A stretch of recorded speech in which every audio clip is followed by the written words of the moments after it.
Kalau dengar tambang emas di Indonesia, mayoritas orang langsung mikir, oh Freeport, Indonesia punya banyak tambang emas. Namun jarang orang yang tahu. Yang jarang dibahas justru sering paling penting. Terima kasih sudah mau naik helikopter. Sebelumnya, kamu tidak tahu jika kamu tidak tahu.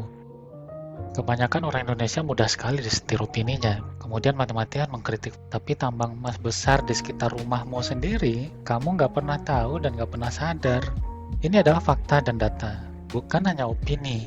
Di sini akan kami sampaikan 20 tambang emas besar lainnya di Indonesia, lengkap dengan lokasi dan kisaran produksi. Sebagian dari kamu mungkin tahu, tapi sebagian besar tidak pernah tahu dan tidak pernah sadar. Dan setelah nonton video ini sampai habis, kamu bakal sadar satu hal. Indonesia itu kaya, Bung. Emas ada di mana-mana. Namun masih banyak yang jadi kata dalam tempurung. Bahkan dipaksa jadi kata itu. Kalau dengar tambang emas di Indonesia, mayoritas orang langsung mikir, oh Freeport. Masalahnya bukan Freeport yang salah. Freeport itu emang raksasa.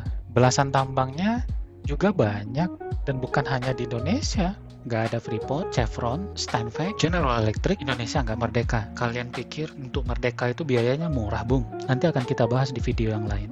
Seolah-olah Indonesia hanya punya satu tambang emas besar. Padahal secara nasional, produksi emas Indonesia datang dari puluhan tambang resmi dengan modal bisnis yang berbeda-beda. Belum lagi ribuan tambang emas lainnya yang sering dibungkus dengan istilah tambang tradisional. Namun dalam faktanya, prakteknya, yang terlibat bukan hanya penambang kecil oleh masyarakat biasa, tapi jaringan modal yang jauh lebih besar, baik oleh oknum yang berseragam ataupun oknum yang berdasi, yang kamu pilih ketika pemilu ataupun pilkada. Pertama, Martabe di Sumatera Utara.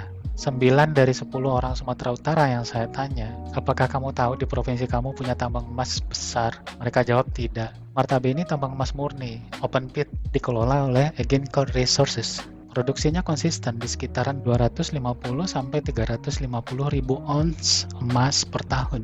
Secara angka, Martabe itu kelas dunia loh.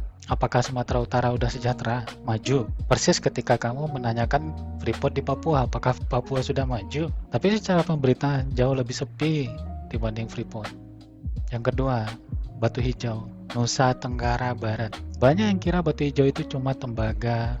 Salah, dulu namanya Newmont. Sekarang namanya Aman Mineral. Eksplorasi dimulai tahun 1990-an dan tahun 1995 sudah memulai kegiatan pengambilan atau eksploitasi ore mineralnya. Emasnya juga sangat signifikan, puluhan sampai ratusan ribu ons per tahun sebagai byproduct. Nilai emasnya saja bisa triliunan rupiah per tahun.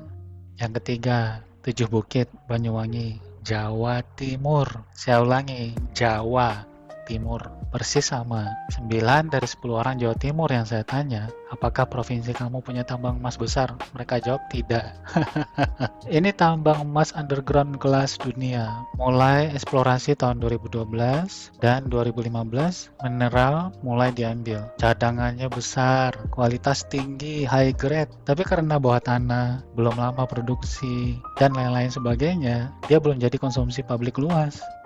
Yang keempat, Gosowong, Halmahera, NHM namanya. Tahun 1994 eksplorasi dan 1997 kontrak karya dimulai. Kemudian 1998 mineral mulai diambil. Salah satu tambang emas paling konsisten di Indonesia. Produksi tahunan historisnya 100 sampai 200 ribu ons emas. Sudah puluhan tahun jalan, tapi namanya jarang disebut di media nasional, apalagi media abal-abal. Persis seperti kejulitan kamu ke Freeport di Papua. Apakah Maluku Utara sudah sejahtera? Sekarang kita masuk ke bagian yang sangat jarang dibahas. Yang kelima, tambang Pongkor, Jawa Barat yang dikelola oleh Antam, BUMN, Badan Usaha Milik Negara. Ditemukan tahun 1974. Salah satu deposit tambang tertua yang ditemukan di Gunung Pongkor, Bogor, Jawa Barat. Proses penambangan dilakukan tahun 1992. Sebagian besar tambang bawah tanah underground. Produksi emasnya puluhan ribu ons per tahun.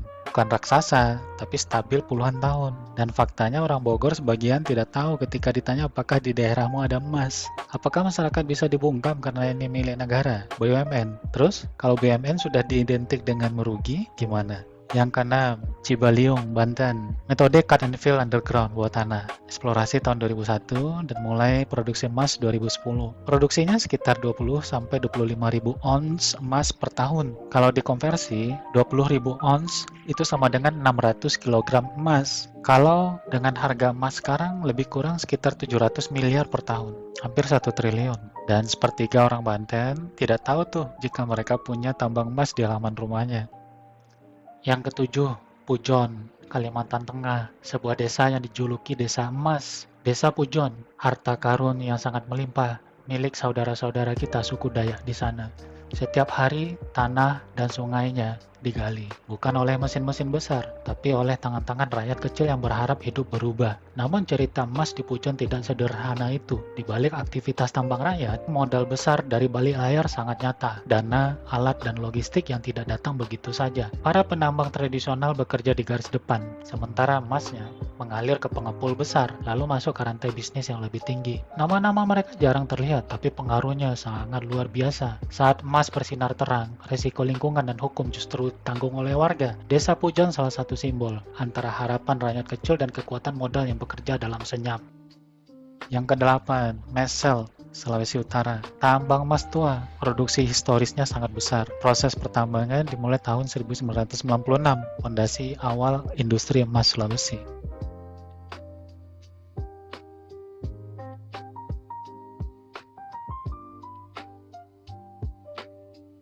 Yang kesembilan, Pane Gold, Gorontalo, Sulawesi.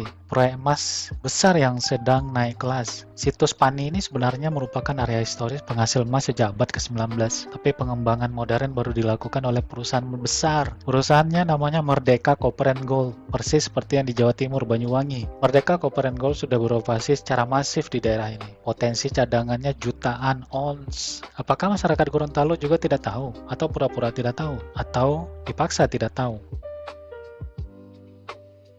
Yang ke-10, Awak Emas, Sulawesi Selatan. Cadangan besar, kualitas bagus, high grade. Masih jarang dibahas, tapi potensinya serius. Desa Rantebala, Kecamatan Latimojong, Kabupaten Luwu, Sulawesi Selatan.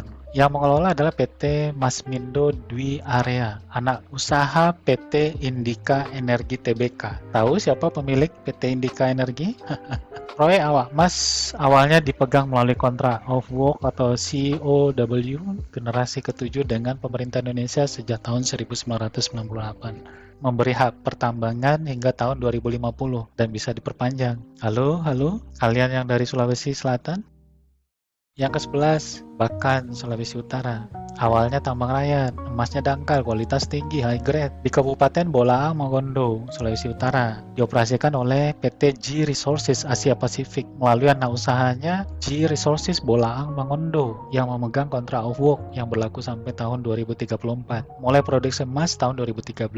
Yang ke-12, Gunung Botak, Maluku. Tambang tradisional. Kalau dihitung total emas yang keluar, angkanya tidak kecil. Namun benarkah itu tambang tradisional dengan skala semasif itu? Beradanya di Pulau Buru, Kabupaten Buru, Provinsi Maluku. Lokasi ini dikenal luas sebagai kamp penambangan emas rakyat atau ilegal yang beroperasi sejak awal 2010-an, terutama tahun 2011. Namun di belakang layar, perusahaan-perusahaan yang mensponsori dan kemudian menjadi pengepul. Yang ke-13, Kasongan, Kalimantan Tengah. Emas primer dan aluvial. Produksi tersebar tapi volumenya sangat-sangat signifikan. Di Kalimantan Tengah, di sekitar kota Kasongan, ibu kota Kabupaten Katingan, ada aktivitas emas yang tidak sedikit. Dan itu bukan hanya soal pertambangan rakyat. Salah satu pemain resmi yang di wilayah ini adalah PT Kasongan Bumi Kencana dengan konsensi wilayah yang mereka kuasai lebih dari 12.000 hektar. Tahun 2019 menghasilkan hampir 1 ton emas yang sebagian besar diekspor ke luar negeri. Emas di sini tidak hanya datang dari operasi komersial saja. Aktivitas tradisional atau pertambangan tanpa izin juga sangat masif, terutama di sepanjang alur sungai, endapan aluvial. Di era krisis tahun 90-an hingga awal 2000-an, daerah Hampalit dekat Kasongan menjadi boom emas artinasal yang menarik ribuan penambang dari berbagai daerah. Jadi Kalimantan emas bukan hanya sekedar ceritanya, tapi sudah menjadi bagian dari sistem pertambangan nasional. 14. Indomoro Kalimantan Tengah. Tambang emas yang pernah menjadi indalan. Sekarang sepi memang, tapi secara sejarah besar. Awal operasi, infrastruktur pertambangan dibangun sejak tahun 1990-an. Mulai aktif produksi tahun 1994 dengan kegiatan open pit atau surface mine, tambang terbuka di atas tanah. Produksi awal 1995 memproduksi jumlah besar emas dan perak dari stockpile yang awalnya 137.000 ons emas dan 3.500.000 ons perak. Dalam periode awal tahun-tahun produksi tersebut, ini menunjukkan bahwa Indomoro telah berproduksi sejak tahun 1090-an, jauh sebelum banyak tambang modern lainnya di Indonesia. Data dari Kementerian SDM mencatat bahwa tahun 2019 PT Indomoro Kencana memproduksi hampir 2 juta ton emas dan seluruhnya diekspor. Yang ke-15, Wetar Maluku. Nilainya besar untuk daerah. Wetar Island, Pulau Wetar, Kabupaten Maluku Barat Daya, Provinsi Maluku. Tambang Wetar Copper Mine telah beroperasi sejak komersial tahun 2010 sebagai operasi tambang, tembaga terbuka, dan emas. Sekarang tambang ini dioperasikan oleh PT Batu Tua Karisma Permai dan Batu Tua Tembaga Raya yang sama-sama dikelola oleh Merdeka Copper and Gold. Wetar ini bukan tambang emas primer. Emas di sini berasal dari produk sampingan, pabrik pemprosesan pirit yang juga memproduksi emas dalam jumlah tertentu. Yang ke-16, Sangihe, Sulawesi Utara. Proyek emas dengan potensi besar berada di Kabupaten Sangihe, Sulawesi Utara, tepatnya di ujung utara Indonesia yang berbatasan dekat Filipina. Proyek utamanya adalah Sangihe Gold Project yang dikelola melalui perusahaan bernama PT Tambang Emas Sangihe, dimiliki oleh konsorsium, termasuk perusahaan asal Kanada dan beberapa korporasi besar di Indonesia. Potensi mineral dan sumber dayanya sangat besar. Dari data geologi yang tersedia, Sangihe memiliki cadangan emas dan perak yang nyata, meskipun masih dalam tahap awal eksplorasi. Sumber daya tertera 100.000 ons emas per tahun. Lebih dari 219.000 ons emas ditambah juta-jutaan ons perak pada zone Bawone dan Binebase saja. Ini data dari awal studi zona mineralisasi yang sudah dipetakan, dan ini baru sebagian kecil dari total area yang sangat luas. Tambang ini dikembangkan oleh kontrak karya yang berlaku 30 tahun. Yang ke-17, Aceh Jaya. Banyak izin emas primer di sini, sebagian masih eksplorasi tapi cadangannya sangat besar. Kabupaten Aceh Jaya di pantai barat Aceh, di dekat pegunungan dan hutan Bukit Barisan. Ini dikenal sebagai zona potensi emas Indonesia yang belum dieksploitasi. Beberapa perusahaan telah mendapatkan izin eksplorasi tambang logam dan mineral di Aceh Jaya, termasuk emas, yang sudah memiliki izin usaha pertambangan. Aceh Jaya Alam Mineral, Alexa Tambang Abadi, Aceh Jaya Bara Utama, serta beberapa lainnya yang masih proses izin dan segera keluar. Ini berarti apa? Perusahaan sudah mulai survei dan pengeboran kajian lokasi. Bukan hanya tambang rakyat saja yang sudah banyak di sana, tapi bungkam, diam. Ya kenapa? Ya kamu bakal datang ke sana pasti kalau sudah tahu. Yang ke-18, Kalimantan Barat. Ini adalah emas aluvial atau aliran. Emas rakyat kalau dijumlahkan secara regional volumenya sangat besar karena cadangannya sangat potensial. Lebih 2.000 titik tambang rakyat tersebar di seluruh Kalimantan Barat, khususnya di daerah Sambas, Bengkayang, Landak, Sanggau, Sekadau. Aktivitas ini memang banyak yang tanpa izin. Jadi ini benar-benar menunjukkan emas aluvial yang benar-benar ada dan dicari secara intens. Hanya 4 lokasi yang lebih kurang terdata sebagai lokasi resmi, sebagai wilayah pertambangan rakyat WPR. Sisanya masih informal dan di belakangnya ada sponsornya. 19, Sumatera Barat.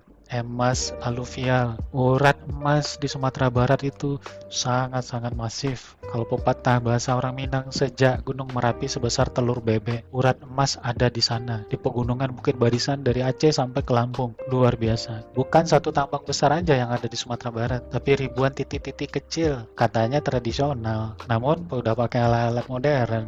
Gak mungkin dong individu. Provinsi di barat Pulau Sumatera ini bagian dari cincin api, sehingga punya wilayah geologi kaya mineral, termasuk emas aluvial yang banyak sungai dan daratan sedimen. Jadi, karena kita berada di cincin api, ring of fire, positifnya, mineral kita sangat kaya. Di area lempeng, area sesar katanya, itu mineralnya sangat kaya. Yang dimaksud aluvial adalah emas terbawa dan mengendap di dalam sungai, pasir-pasiran, sedimen permukaan, sehingga mudah ditemukan dengan teknik mendulang tradisional. Sejak tahun 80-an semakin banyak alat sederhana dan mesin dompeng yang dipakai untuk menggali sedimen dan mencari emas secara lebih modern di aluvial atau aliran pinggiran, terutama di kabupaten daerah Sijunjung. Sangat banyak eksavator yang masuk ke daerah pelosok diam-diam membawa orang, solar, perbekalan untuk tahan di sana berbulan-bulan. Banyak lahan pertanian atau sawah di berbagai tempat berubah fungsi menjadi lokasi penambangan karena masyarakat mencari emas untuk tambahan penghasilan, termasuk juga para sponsor, seperti di area Solok Selatan, Padang Aro, Sungai Pagu, Sijunjung, Batang Palangki, 50 kota, Koto Tinggi, Gunung Omeh. Namanya saja Gunung Omeh, artinya Gunung Emas, Pasaman Barat, Bonjol, yang ke-20 Sumatera Selatan. Memang dikenal sebagai penghasil batu bara dan mineral, tapi ini daerahnya urat emas Bukit Barisan. Khususnya Kabupaten Lahat, ditemukan potensi emas murni dan berlian kadar tinggi 24 karat. Potensi ini ditemukan daerah yang luasnya hampir 20-30 ribu hektar dan baru termanfaatkan sekitar 20% saja oleh masyarakat yang katanya lagi-lagi tradisional tapi ada sponsor, serta eksplorasi terbatas. Sumatera Selatan mungkin tidak dikenal sebagai daerah tambang emas besar seperti Freeport atau Martabe, tapi provinsi ini menyimpan potensi emas murni dan berlian kadar tinggi di Bukit Barisan. Ini bukan sekedar cerita emas di sungai, tapi potensi emas murni 24 karat yang nilainya bisa triliunan rupiah per tahun. Plus kemungkinan tambang berlian juga bisa di sana. Jadi kalau ada yang bilang Indonesia cuma punya satu tambang emas besar, itu salah besar. Indonesia ini kaya. Indonesia punya banyak tambang emas, mulai dari skala besar, menengah, dan sampai skala kecil. Namun jarang orang yang tahu. Dan yang paling menarik, yang jarang dibahas justru sering paling penting. Kalau video ini bikin kamu mikir sekarang, mikir ulang soal tambang emas di Indonesia, tinggalkan komentarmu di bawah. Terima kasih sudah mau naik helikopter. Sebelumnya, kamu tidak tahu jika kamu tidak tahu. Sekarang, kamu sudah tahu kalau kamu sudah mengetahuinya.